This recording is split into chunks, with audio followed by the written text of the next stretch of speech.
प्रथम महापरिनिर्वाण दिनानिमित्त मी बाबासाहेबांना विनम्र अभिवादन करते. बाबासाहेबांबद्दल बोलायचं म्हणजे एका सूर्यासमोर काजव्याने बडबड करण्यासारखं आहे, पण मी ती करते आज. खरं तर बाबासाहेब फक्त 14 एप्रिल किंवा 6 डिसेंबर या तारखांपुरतेच मर्यादित नाहीत. मला तर ते प्रत्येक क्षणात दिसतात, मला ते प्रत्येक मनात दिसतात. काल, आज आणि उद्यात नाही, तर मला ते प्रत्येक युगात दिसतात. ते मला महाराजांमध्ये दिसतात, ज्यांनी नेहमीच स्त्रीचा सन्मान केला.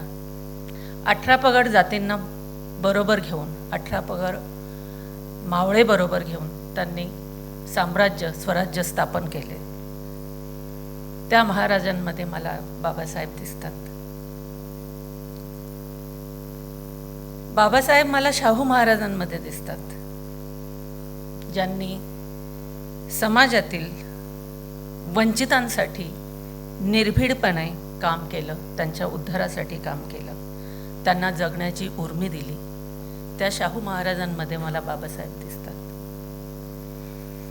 बाबासाहेब मला समाजातील स्त्रियांसाठी शिक्षणाचे दालन उघडणाऱ्या, त्यांना शिक्षण घेण्यासाठी प्रवृत्त करणाऱ्या, स्त्री पुरुष समानता आणू पाहणाऱ्या, आणि ज्यांनी आमच्या अंगठ्यावरची शाई पुसून आम्हाला सही करायला शिकवलं, त्या ज्योतिबा आणि सावित्रीमाईमध्ये मला बाबासाहेब दिसतात.